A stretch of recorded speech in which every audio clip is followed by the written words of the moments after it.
then jumping straight into questions. Mikey, at this point in the season, you've had a couple of instances where you've taken care of the first of the club. Now, once again, you face a club that you faced before away, welcome here at home after a defeat the first time. What are the things that now you're going to go ahead and make sure you adjust to make sure that this is, once again, a successful campaign out there? I mean, the same things we're always doing. We're focusing on trying to get better at who we want to be, making sure that we respect the opponent and have them prepared as well as possible in terms of the challenges that they'll present.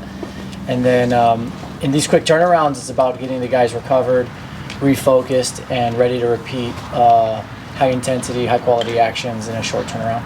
And then obviously keeping in mind the international windows coming in, is that factoring now a little bit more, knowing exactly who's going to be heading out, maybe giving some different looks, some more rotations into the squad? No.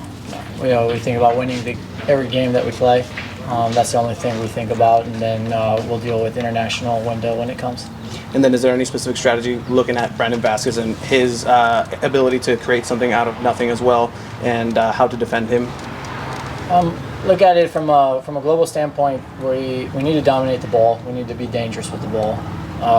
How can we be a bit more decisive to create really clear goal scoring opportunities? And then managing the ball loss transitions is going to be a massive challenge for us. And if we do that, we're going to put ourselves in a much better position to win the game. And then is there any timeline updates on injuries for Invartsen or even Willie Camado? No timeline for Willie yet, but he's going to be out for a little bit. It won't be a quick return. It'll be a medium term. And then Marcus will be on the bench for us this weekend, so he's progressing nice and he's back in.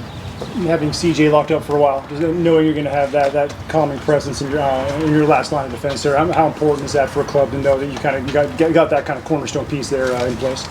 Meaning from signing him to extension? Yes. Yeah, I think it's great. First of all, it's a testament to the hard work that he's put in terms of showing what he can do. It's a testament to our scouting department in terms of that's the guy we signed and said he's our number one from day one. And then ultimately what I'm most excited about is he's got still a ton of room to grow.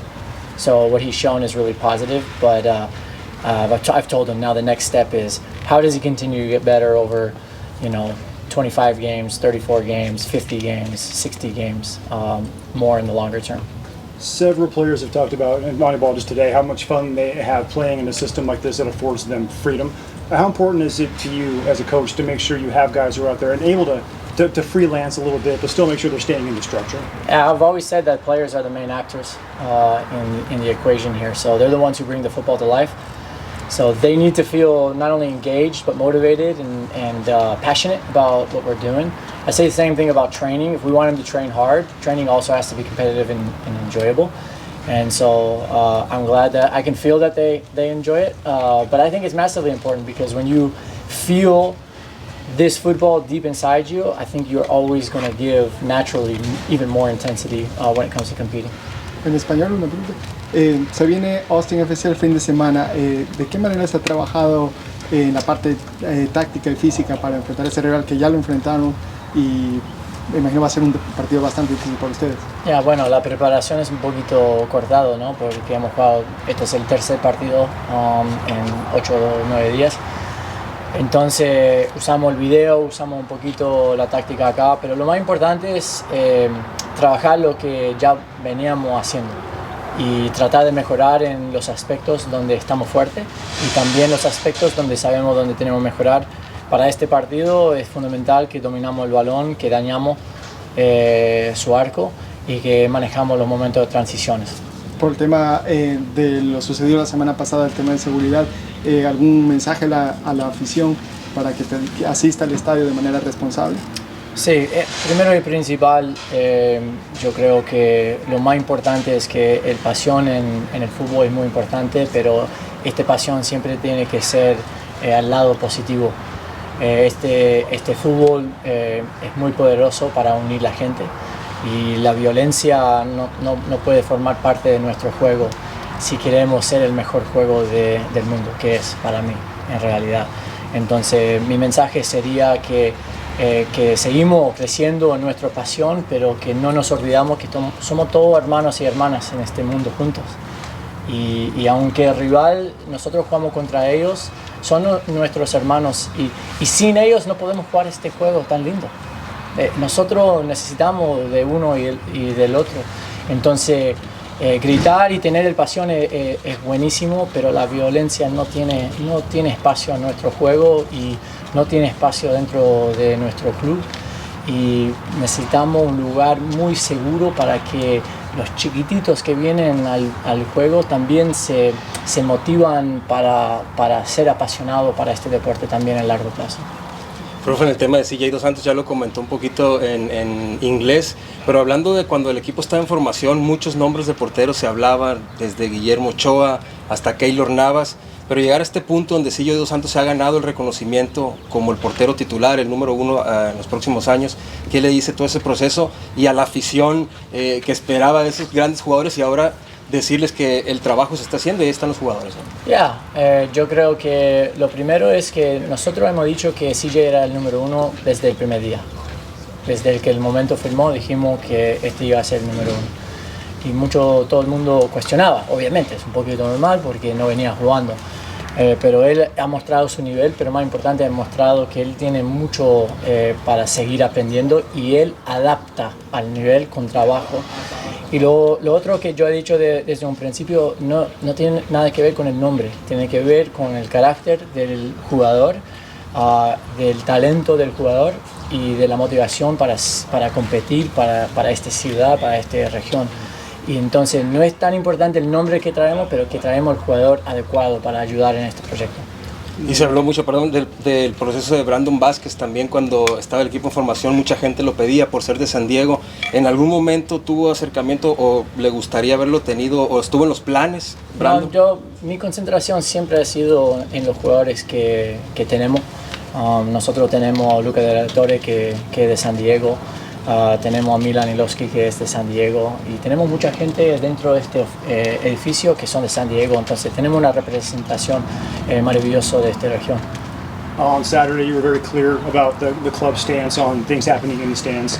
Today's announcement that almost 36 fans will not be allowed back in. Can you maybe crystallize a message to the fan base about being passionate and supportive but doing it in the right way?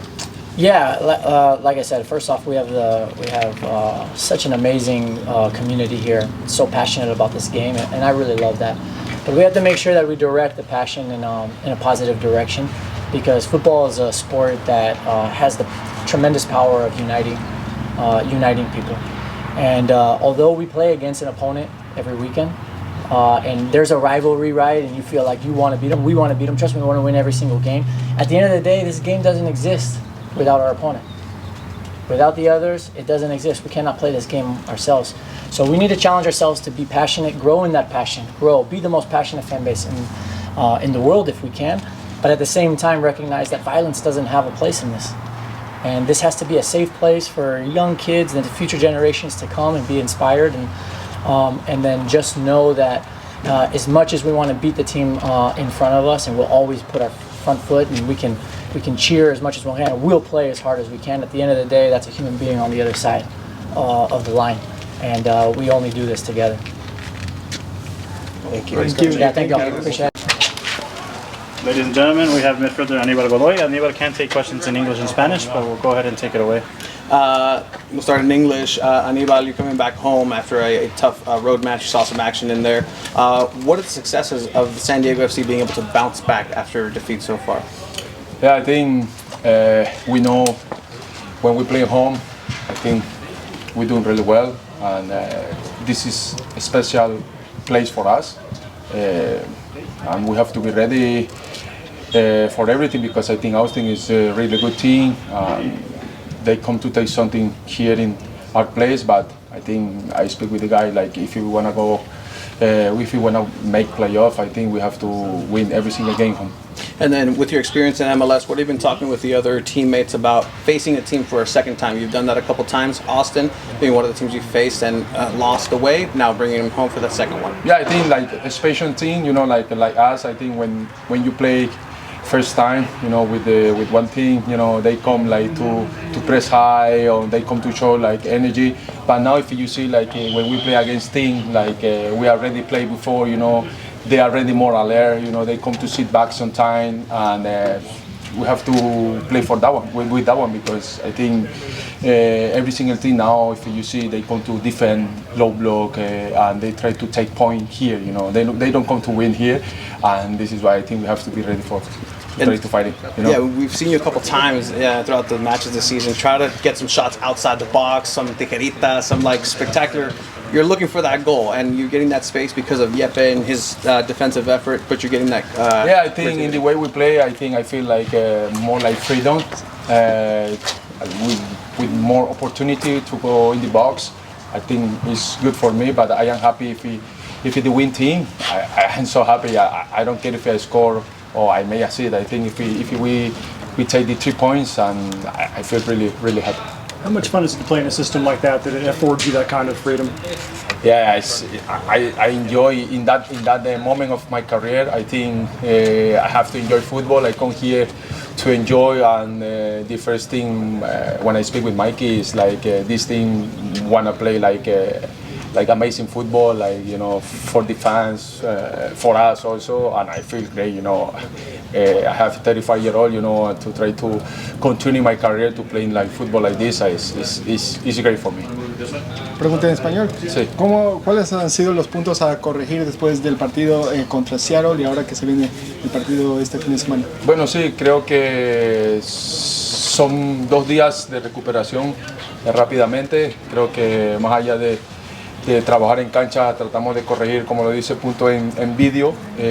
Entonces por ahí estar bien alerta, atento a lo que ellos proponen. Tienen un equipo muy rápido y nosotros seguir el fútbol que hemos venido haciendo, un fútbol alegre, un fútbol de que motiva a la gente, nos motiva a nosotros mismos, y por ahí ojalá podamos sacar el triunfo.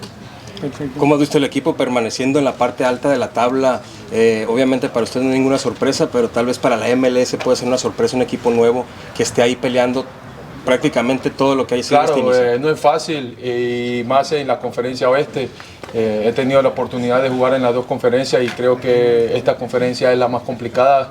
Creo que tienes grandes equipos que siempre compiten por llegar a la final, entonces creo que para nosotros a esta temporada del campeonato, a mitad de año, creo que ha sido importante mantenerse en esos puestos de playoff, y contento, sabiendo de que si seguimos jugando el fútbol que nosotros hemos venido jugando, no traicionando nuestro estilo, nos llegará la recompensa, que es meternos en playoff e ir pasito a pasito por esa final. En lo personal, Aníbal, ¿cómo estás para lo que se viene en el verano? Copa Oro también con la selección. Sí. ¿Qué nos puedes decir de ese torneo? Bueno, aquí preparándome, ¿sabe? Físicamente más, de poder siempre estar bien recuperado, de poder demostrar cada partido, sabiendo de que si no estoy bien aquí en mi club, seguramente no vaya a la selección. Ahora he tenido la oportunidad de recibir el llamado y bueno, estar preparado primero aquí el día de mañana y después ya pensar en la selección. Como capitán, ¿piensas estar ahí o estás nombrado como capitán o no? No sé. Bueno, sí, tengo el rol, es el rol que me ha dado el profe Thomas en estos momentos, y para eliminatoria sí he recibido el llamado. Ya no sé qué pasará para Copa Oro, si irán los mismos que van a eliminatoria o irán otros, entonces igual estaré preparado, y si no, me tocará venir aquí y seguir trabajando con el club. Tuve la oportunidad de verte jugar con la selección en los últimos partidos, jugando más por la izquierda.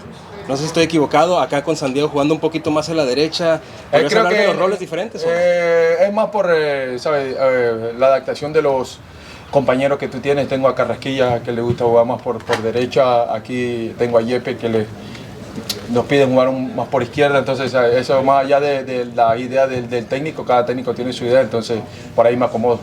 Sí. Gracias. Gracias. Yeah, go ahead and take it away. CJ, first of all, congratulations on getting that extension. On just a big picture, what does that make you feel in terms of just your career and everything you've worked to this point to be named one of the first players to get that extension? No, it definitely means a lot, and just looking back at the last 10 years or so, you know, football is such a beautiful thing, and just looking back of how far I've come since I was 14, 15, and ever since I was a kid, dreaming of these moments of being in a club and being a part of a club's history. I mean, it means the world to me, and I'm so grateful for the club to give the confidence in me and the recognition from the fans and from the coaching staff, from the front office, from everybody involved in the club. Just so grateful for this opportunity. If you take us behind the curtain a little bit, surprised did it come where we approached after the game, or it's just something that you knew was coming down the pipeline? I mean, it's not really something that you tend to think about. You don't want to really think about it that much about it. You kind of just want to think about the match days and training overall. It was a very happy surprise, and like I said, I'm so happy about it and so grateful for it. And then during the match this last Seattle game, there was moments where sometimes there was a little bit of unsureness in the distribution from the back. There was a moment where you kind of dropped the ball. It might look like it would have been in or out, but either way, it wasn't called. Those moments that raise anybody's blood pressure, do you stay even keel through those? And what are the keys to maintain just that composure for you? You know, there are always going to be freaky plays like that. Like that has never happened to me in a game, and probably will never happen ever again. But you know, it's all about gaining experience and finding those situations and kind of just remembering them, storing them away in my memory, and then hopefully I make a better decision in the future. And always just trying to learn from every action, every reaction, every possible outcome, just from learning from that. Going back to the contract a bit, only 16, 17 matches. A little bit surprised on how quickly they realized you were going to be their guy moving forward. You know, like I've always wanted to just focus on whatever I did, because that's obviously out of my control, and I like to take control of what I control. You know, based off my attitude and my work ethic and what I do on and off the field on a match day. So. I'm very happy that they've seen those things that I've been doing on a daily basis, and very grateful for the reward, and I'm just ready to go after it and keep working for the next one. When you got here, how long did it take you to feel really comfortable in this environment? Literally, it was pretty much overnight. My teammates have been fantastic. The coaching staff has created a phenomenal environment and phenomenal culture within the city. So it's pretty much overnight. I feel like I've been playing with these guys for many years now, believe it or not. Just within half a season, we're flying already, and everybody's doing so amazingly so far.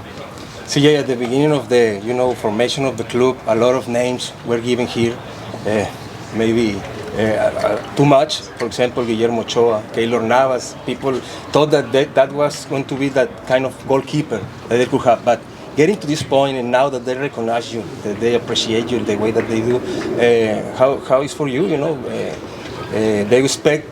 At the beginning, this big star, and now that you are in formation and you are developing so well, what is for you to get to this point? First of all, it's amazing to have those names and competing with those names, on and off the field and within the world of football. Like I said before, it's such an amazing opportunity to be here, and I'm so happy that like I said, the coaches have created an amazing environment and given me the confidence straight away from the first day since I walked in through the doors, to give me the freedom and give me the confidence to play my game, to flourish and to fulfill my potential and take this as high as I can go. The sky's the limit for this club and within this team, and we're just all ready to take it towards that. This is going back a little bit, but you made a lot of fans in San Diego wearing the Tony Gwynn jacket. Did you know about Tony beforehand, or something you got picked up? Of course, he's one of the greatest hitters of all time, absolute Hall of Famer. I saw something that I think was Pedro Martinez, Randy Johnson, Greg Maddux, and I can't remember. It was like John Smoltz or something like that. Like those 4 pitchers, they had 2,000 plus strikeouts in their whole career. I think they've only struck him out 4 times in his whole entire career. Some crazy stat like that. An amazing player, long-term career, and he had such a high batting average. So calm in the play, in the batter's box, in the field. So, that's the type of guy that. I want to send my flowers over to him and over to the San Diego Padres, because he's a fantastic player when he was playing. And it was a really nice jacket overall, but it was just the meaning behind it. I felt it was a lot more important than the overall look. So you know a little bit about him. It's obviously different sports, but you mentioned him being calm in the batter's box. Is that something you can maybe take to apply to your game when you're under fire like that, just staying calm and in the moment? Oh, of course. I've said this previously, that everything starts with me. Everything starts with the back line and from the goalkeeper going forward. And if I can resonate that calmness from goal kicks, shot stopping wise, ball on my feet, whenever that may be, I can exude that confidence and that calmness throughout the pitch. and my teammates will flourish from that by having that rock in the back. Thank you.